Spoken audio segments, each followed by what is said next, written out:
Welcome into the newest edition of the Checkerboard Chat. It's going to be a little bit of a basketball recap today as both the men's and women's Tennessee basketball seasons came to an end in the past week. Here in the first segment, I'm Ryan Shumpert, joined as always by Jeffrey Russell, our UT men's basketball beat writer. Jeffrey, Tennessee falls in the round of 64 to Oregon State, 70-56 in a game that really wasn't very competitive. Just what were your biggest takeaways from Tennessee's opening round loss?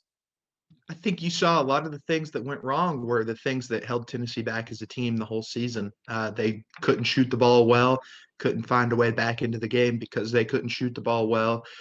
Costly turnovers at just inopportune times, and then you didn't have a post player that could step up and try to guard Roman Silva. So I think what you saw from Tennessee was just a microcosm of what they had been all season. Yeah, I agree. I think my biggest takeaway from the game was I was sitting there. Well, we were 8 minutes into the game, and Uros Plasic, Devontae Gaines, and Olivier Camois had all played. And I was like, yeah, that's going to be a problem for Tennessee. These guys have not played much this year. And it's kind of I don't know if microcosm's the right word, but you knew that was a problem all season. You're like, yeah, they have these guys. They can develop them. They can try to get something out of them where they can get constant contributions. And they never really did. We talked about it, never played Olivier for long periods of time, kind of let him play through mistakes. And then there they were in an NCAA tournament game, around the 64 game. And there they were. They needed him to play. They needed solid minutes from those guys, and they couldn't give it to him. And like you said, Tennessee didn't have the interior play that it needed. They were able to get by without focusing a little bit in the SEC tournament because Plasic played so well, but Plasic didn't play well in that game.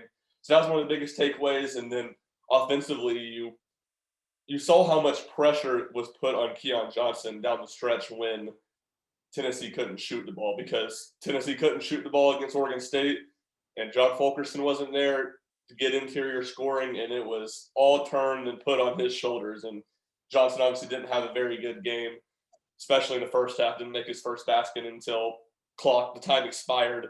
Ended the game with 14 points on 16 shots. So, and not a very good performance. Like you said, you saw the limitations of this offense. When the game's going on, obviously, I think both of us were very aware Tennessee could lose this game. 5-12 upsets happen all the time. Tennessee's a team that plays like they could fall to an upset at any time. What were your reaction when you were watching the game, watching things unfold? I mean, I wanted to be shocked, but I honestly wasn't that shocked just because you'd seen these problems before. Tennessee playing down to its opponent, just not, rising to the occasion when they needed to. And so sitting there, I was like, okay, you kind of maybe expected them to start making a run. But then when you just kept seeing the 3-point shots clang off the rim or them just passing up wide open drives to the basket for a mid-range jumper, it just seemed like you kind of knew what was coming, and it was time to just get ready for the end, in my opinion. Yeah, no, I was kind of the same way. It was a bit of, this isn't really that surprising. It was, I guess, surprising a little bit in the degree of it, the severity of it, because I mean, we've seen Tennessee struggle to score a lot, but that first half, I mean, Tennessee scored, I think, 4 points between under 16 and under 4 timeout. Granted, the under 16 timeout was at like 13 and change something, so it was a late timeout. But that was a 10-minute stretch where Tennessee had 4 points. I mean, that's crazy at any level of college basketball, let alone a team that made the NCAA tournament as a 5 seed. So you knew that was possible. It was a little bit surprising.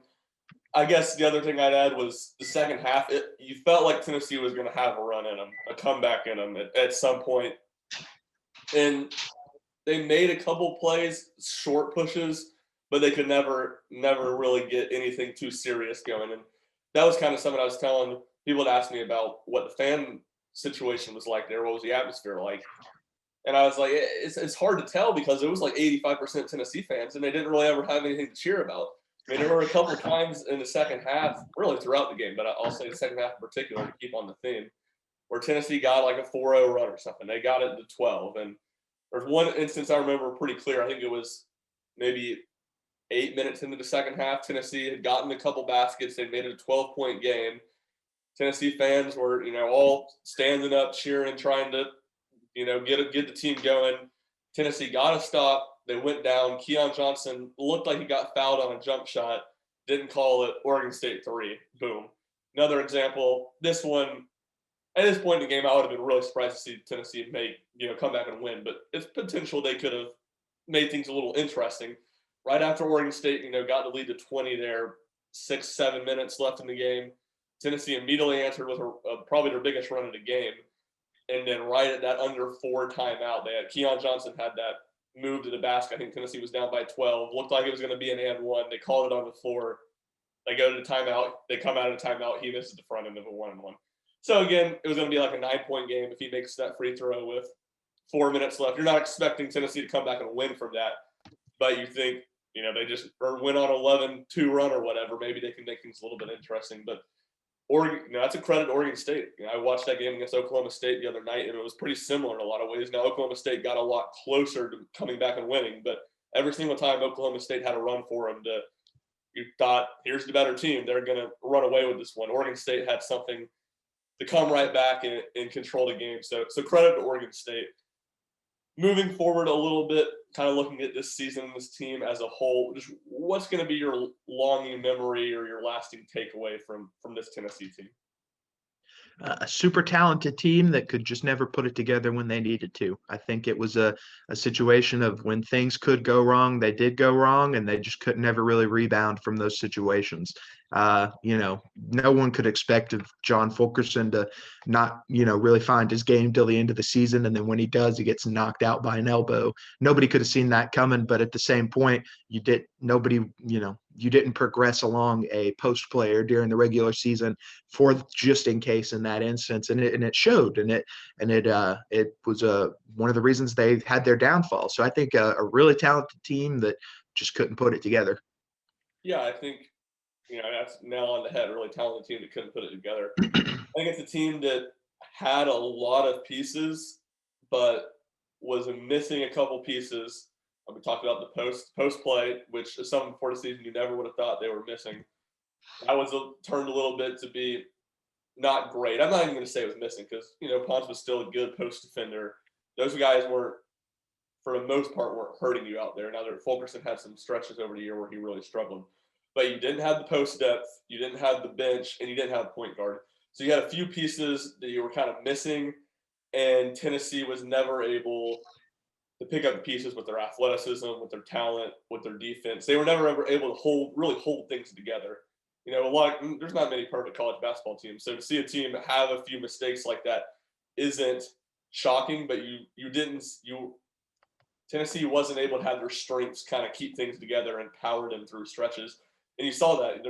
Tennessee didn't win a lot of games this year that were low-scoring games that they didn't play very good on offense. And you go back to, the 2018 team, to Rick Barnes' first team that made the NCAA tournament, won the SEC, that Grant Williams, Admiral Schofield, they were kind of first year where they broke out. That team wasn't all that good offensively, but they knew who they were, they knew their identity, and they were able to win games on defense. And I will say a lot of that, it doesn't just fall on defense, because we talked about this Tennessee team, when you got in the possession game in the half court, they didn't know what they wanted to do offensively. They didn't have a go-to guy. And that, when you're playing low-scoring games, that's just as much of it as the defense. So I don't want to hone in on the defense. Whereas that team, when it was a close game, it was a low-possession game, we're going to throw the ball down to Grant Williams. They had the SEC Player of the Year. It makes it a lot more simple. So certainly a team that had a lot of opportunities, had a lot of talent, but never really could piece everything together and hold things together enough when their shortcomings showed up.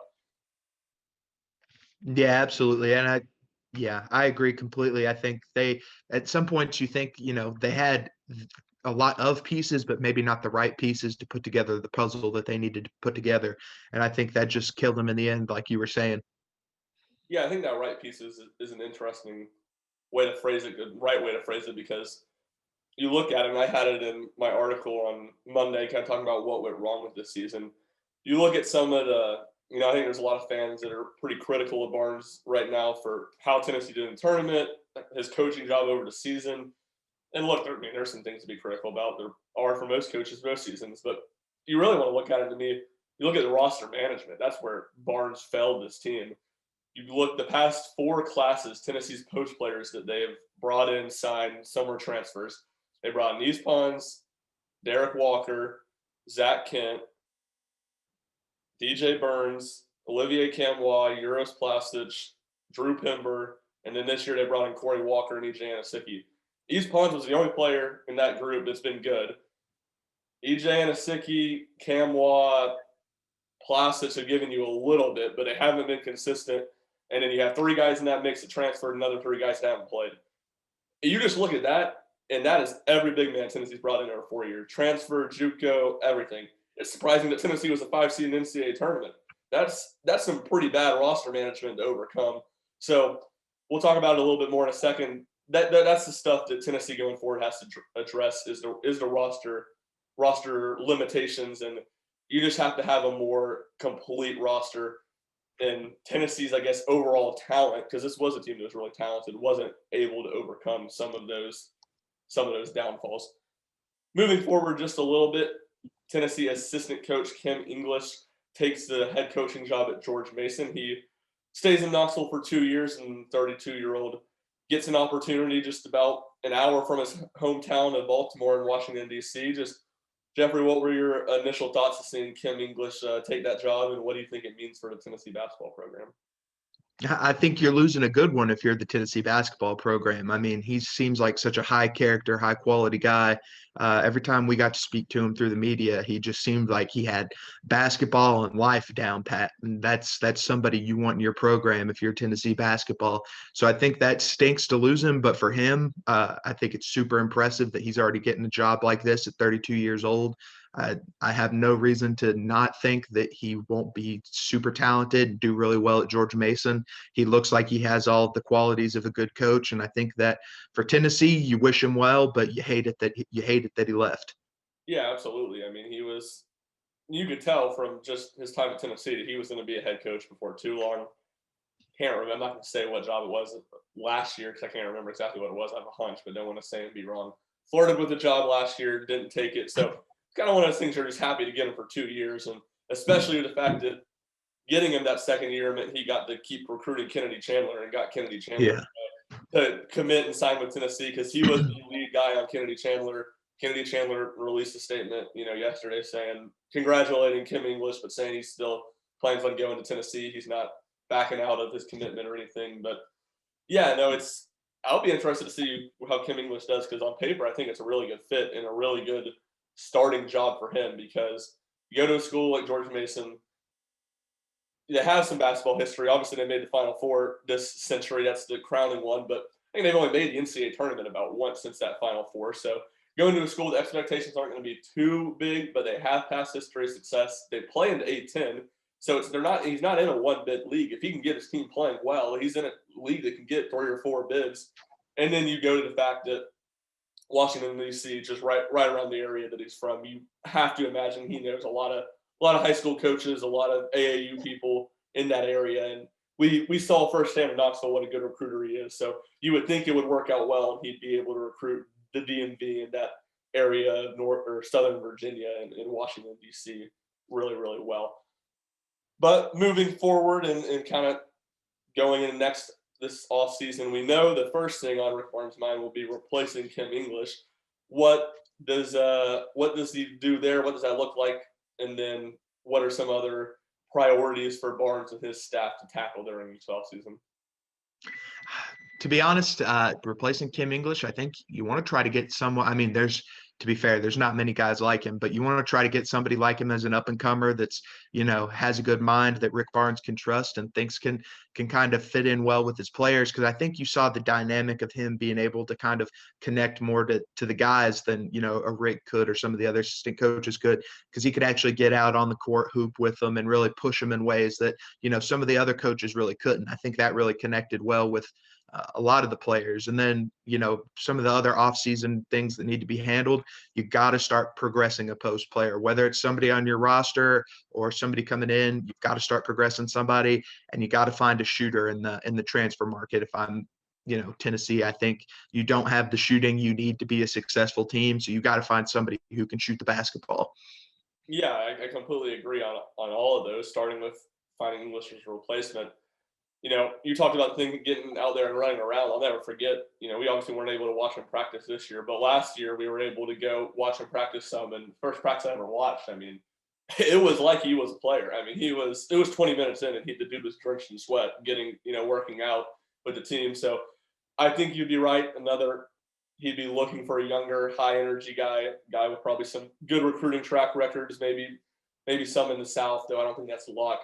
I think Barnes will have plenty of guys lining up. I think he's known for being a very good guy to work for. You look at it, he hasn't had a single assistant. He's had 3 assistants at Tennessee leave. They've all taken head coaching jobs. So no one's moved away to take another assistant coaching position. I think that says, as much turnover as there is in coaching, I think that says about all you need on it, what it's like to work for Rick Barnes. And then moving forward to kind of this offseason, you hit the nail on the head. I think with the current roster, you need at least one, if not two, of Plavsic, Camwa, and Walker able to play 15, 20 minutes a game for you next year. Now, they don't have to be a starter, but they need to be a reliable bench player. I think you need one of Vescovi and Bailey to really make some leaps in their game, because you look at it, those were supposed to be the 2 shooters on this team, and Vescovi was okay shooting 37%. Victor Bailey was not very good shooting 34%.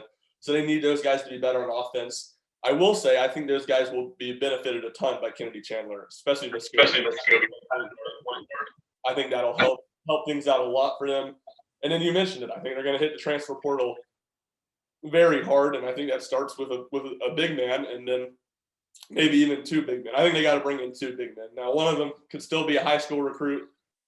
I know they're looking at Brandon Huntley Hatfield, a guy in the 2022 class who's thinking about reclassifying. They're recruiting him really hard, so that would be another way to do it. But I think you have to bring in 2 big men, whether John Fulkerson stays or not, just because you really don't have bodies there, period. And I'm with you. I think they got to bring in a shooter in the transfer portal too, or some sort of scoring guard at least, someone to help the scoring load. I don't know about Justin Powell would be a guy that I don't know how high Tennessee's going after, but he was a freshman at Auburn last year, played about the first 12 games, was really good offensively, shot like 44% from 3, and then had a concussion at the end of this season. And then something that's interesting is he played on the same AAU team and has been tied to Walker Kessler, who's the 7-footer transferring from North Carolina. That Tennessee wanted out of high school pretty bad. I think Kim English was actually his lead recruiter. So that would be an interesting connection. Those are 2 guys that you would think Tennessee would be recruiting pretty hard. Now, those are 2 good players. The transfer portal is madhouse these days. Everyone's going to be recruiting those guys hard. Doesn't mean Tennessee's just going to get them, but would certainly be something worth watching for Tennessee. And it'll certainly be an interesting offseason, because the pressure is certainly kind of on Rick Barnes going into next season after 2 straight kind of disappointing campaigns after getting his contract extension.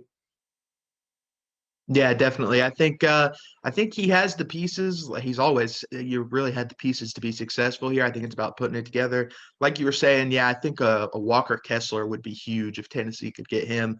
I think that's a big guy with a lot of talent that's very versatile in the low post, which is something that, I mean, John Fulkerson has been versatile at times in the low post, but he's also not really that big of a guy. I mean, he's 6'9" and he's pretty skinny compared to, most of the players he's playing against. So I think that would be a huge addition for Tennessee. That's somebody who can really create in the post that they haven't had in a while. Yeah, and Kessler's he didn't show it as much at UNC this year. I think they didn't want him showing it, but the scouting report on him out of high school too was stretch big, can shoot the ball. Mm-hmm. And, as it looks like Fulkerson may be coming back, he's obviously a guy that can't really do that. So you don't have to have it, but it puts certainly some pressure on whoever you bring in as a big man that have a little bit of ability to shoot it and stretch the floor to help something for Tennessee. But we'll have plenty more of that this offseason as Tennessee gets into what's going to be a very important offseason and should be a pretty crazy one with the transfer portal. We will be back in segment 2 talking about much of the same for the Lady Vols as they fell in the round of 32 to Michigan. We'll be right back. Welcome back here for segment 2 at a Checkerboard Chat. We're going to move our focus over to Tennessee Lady Vols basketball team, who had a little bit longer run in the tournament than the men's team, getting a first-round 87-62 win over Middle Tennessee before a disappointing 70-55 loss to Michigan in the round of 32. I'm joined now by Josh Lane, our assistant sports editor and Lady Vols beat writer. Josh, just what went well for Tennessee against MTSU, and then what went poorly, I guess, in the loss to Michigan? Well, to start off against MTSU, I mean, Tennessee's offense was just on fire. Everything they were doing was really good. And it started with Renaya Davis and Ray Burrell. Of course it did. It has all year. They combined 46 points, right? Davis had 24, Burrell 22. I mean, everything was really good. They had a balanced scoring attack. So you had Tamari Key, Cassidy Kishkitawa in double figures as well. They shot well as a team. It was over 50%, I believe, shooting wise. And so, just this great offensive effort, but they also, they were out rebounding them. That's been a big part of their game because of their size, and they had a huge size advantage over NTSU. And so it was like something 56-21 was the rebounding. So, over double what MTSU had. They outscored them in the paint too. That's been so big for Tennessee. So they just had that big size advantage. Everything they were doing on offense was right. All their shots were falling. They were getting good looks. Just not everything seemed to go right for Tennessee, and there's not much that Middle Tennessee could do to stop them. But on the flip side of that, against Michigan, it was basically the exact opposite, right? Michigan's defense was so good against Tennessee, at stopping their attack. It started with that terrible first half that the Lady Vols had. 19 points in the first half. That was their lowest of a half, I believe, all year. 7 points in the second quarter alone, which I believe was their single lowest score total for one quarter. So just, a terrible start there. But it's really started with Michigan's defense, right? They were, able to pack the lanes. They were able to take away Tennessee's inside presence, their post presence, and that really showed. They made them shoot from the outside, and it did not go well for Tennessee. The day where they're playing such a good defense, of course you're going to miss shots like that. So that's what went wrong, really. Yeah, and it felt like Tennessee entered that first game the way they played against MTSU. MTSU played really well in the first half. Obviously, both the Hayes sisters had really good games. Obviously, really fired up to play Tennessee. The way Tennessee kind of never panicked in the first half, held their own, and then really took over in the second half. You had to feel good going into the Michigan game. But look, I mean, we've talked about it all year. You've talked about it, I think, a ton in the past 2 weeks that this team's really going to go as Renaya Davis and Ray Burrell go. And, they didn't – if neither of them play well, they don't have a chance to beat really anybody that's any good in the NCAA tournament. And that's what happened against Michigan as they combined for just 23 points on 25 shots. What was Michigan? I mean, you mentioned how well Michigan played on defense. What were they able to do to limit Tennessee's 1-2 punch? Yeah, I mean, it starts with that defense. Like I said, they put a bunch of pressure on them. They took away that inside that they're scoring from the inside because we always mention Tamari Key and Cassie Kishkitawa scoring in the paint at post, but Renaya Davis and Ray Burrell, they love to go up in there for the layup, for those short range jumpers. And Michigan just totally took that away from them, and they made them shoot from the perimeter, and they're not bad there, but that's not where they're really good at. And so their shots weren't falling, they weren't getting good looks because, of course, with the defense that's as suffocating as this is, you start to kind of rush. You want to make up for all these for this deficit that you're behind. So they're rushing shots, they're missing layups. I think they had 17 missed layups as a team, which that's just crazy to me because you're right underneath there. You got to make those shots, but nothing they were doing was falling. Like they said, terrible first half. They combined for 4 points. Davis and Burrell did in the first half. So they took away their inside presence. They made them shoot from the outside, and it didn't go well, right? They were uncharacteristically bad at shooting. They had, I think Renaya Davis had 4 field goals. Burrell was 4 for 8, but those 8 shots that she took was a season low. So, like I said, that suffocating defense of Michigan really, really took away Tennessee's punch there. Yeah, and it's, a lot of the similarities from how they were able to get Michigan was able to shut down Tennessee. It sounds a lot like what happened to the men's team, clog the paint, force them to shoot jump shots. And it's funny, you said I hadn't even noticed that it was 19 points in the first half, and the Lady Vols game, that was the same number. Tennessee men's team scored in the first half against Oregon State. Both of those were season lows as the offense kind of came back to bite both teams. But pretty, certainly different an atmosphere doing the post game on Zoom and just not having an open locker room, but still seemed like a pretty emotional Tennessee team post game yesterday. What were some takeaways from what Renaya Davis and Coach Harper had to say? Yeah, very emotional because look, we mentioned Renaya Davis. That was her last game as a Lady Vol, and she is, she's one of the all-time greats here. I mean, I've got a few stats. I won't read all of them, but like fourth in double, she had 39. She's top 10 in scoring, top 10 in rebounds, points per game, rebounds per game, free throws, shots, all these numbers. I mean, she's one of the all-time greats here at the Lady Vols, and everybody knows that this was not the way that they wanted to end their season. They wanted to make a much deeper run in the playoffs or the tournament. So to go out this way, that's really tough for them because they got a couple of really good seniors here that have that stuck with the Lady Vols under the coaching change when so many players. I mean, we mentioned Hayes. We saw some with UConn. A bunch of other players, Lady Vols transferred out. With the coaching change that happened from Warlick to Davis, but Davis and Cassie stayed, and so the fans they really built up that love for those players. So did the teammates. Obviously they're both tremendous players. Renaya Davis is one of the all-time greats, but yeah, just really emotional because they know that was the last time that they're all going to be together. And they were really thankful for this opportunity because all year it's been super uncertain how far we would make it. Of course, last year tournament canceled. This year there was always that chance, and so just for them to make it this far, they're extremely grateful about that, but definitely sad for how it ended. Yeah, certainly a little bit of bittersweet in that sense, and talked about it. Those two sticking with Tennessee, and obviously a little bit of a resurgent season for the Lady Vols. Got back, never dropped out of NCAA tournament, back in a 3 seed in the higher role. What's kind of the lasting memory of this team, do you think, to the fan base, and how much of this kind of resurgent, I don't want to say we're back mindset, because I don't think people really were saying that this year, but things going in the right direction, how much of that momentum or lasting thought do you think is hurt by the early bouts in the NCAA tournament? Yeah, I hope not a lot because this team was so good all year, but just it's the nature of the tournament, and your whole season rides on one game, and that's what a lot of people remember. But you got to look back at this year because they were so good all year. They were such a fun team to watch and to cover, and frankly, they were exceeding expectations all year. Right? They were projected to finish 6th in the SEC. They finished 3rd. Right? They went 9-4 in the conference. This exceeded expectations all year, of course.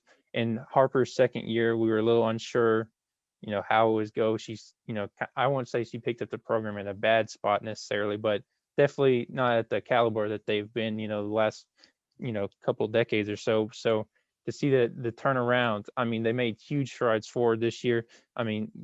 Ray Burrell broke out this year. Tamara Key had a really nice year. So he had some great player development, but unfortunately, I hope it's not going to be remembered only for this loss, but that's just kind of the nature of this game and how things work. Yeah, certainly. It's a tournament sport and a postseason sport, and you can make a lot of stuff in the regular season disappear by playing good in March. You see that with a lot of teams in both the men's and women's tournament every year. They remember what you do in March, but certainly in the long term, it's almost more important what you do throughout the season, as that shows more of the trajectory and growth of the program. And I will say, I think the one thing that really will get this team, one thing this team did accomplish that will get them kind of remembered for a while is that win over South Carolina, just because in South Carolina's long, whatever it was, 32-game SEC winning streak, beat the number 2 team in the country. And that's just a win this program hadn't had in a couple of years. So I think people will remember them for that, but certainly a little bit of the shine taken off by a second round bounce in the NCAA tournament. Going forward into next year, Renaya Davis, you mentioned that she's gone, the go-to player for the Lady Vols really the past 3 years. Just where does Tennessee go from here, and what should be some of the goals Kelly Harper's program and herself need to accomplish during this offseason? Right. Well, mentioning Renaya Davis, and you kind of hate to word it like this, but they're going to have to replace Renaya Davis somehow. And of course, she's been such an important figure in Lady Vols basketball over the last couple of years, been one of their top players, but they're going to have to find someone going forward, or maybe a combination of people, which I think is more likely, just to kind of, pick up that hole that she's going to leave. And, Ray Burrell, she had a tremendous year. She'll definitely be probably their best player next year, the biggest part of this team going forward. I mentioned Tamara Key. She's showed that she could be a really nice scorer, a really good defender from the post position. They got, a couple of really nice freshmen that didn't play as much this year, but like Destiny Salary, Tess Darby, Marta Suarez, they had some nice minutes this year. So, they're going to have to kind of, I don't want to say by committee necessarily, but they are going to have to fill in that gap of Renaya Davis. But another area they're going to have to address would be like shoring up the point guard position, because that was kind of an issue for them all year, right? They brought in Jordan Walker from Western Michigan, and she had plenty of experience there, but she wasn't bad. She just wasn't as good as they were hoping for, and so you've got Jordan Horston too at that position there, and she had her flashes at times. She led the team in assists, but she was also second on the team in turnovers. And so from point guard position, that's not a great combination, right? They've got mentioned Destiny Salary. She's another one at the point guard position, or maybe some recruit that they bring in. But I don't know. Those two areas, they're going to be very important going forward for Lady Vols. Definitely that point guard position, though, I think is pretty important for them.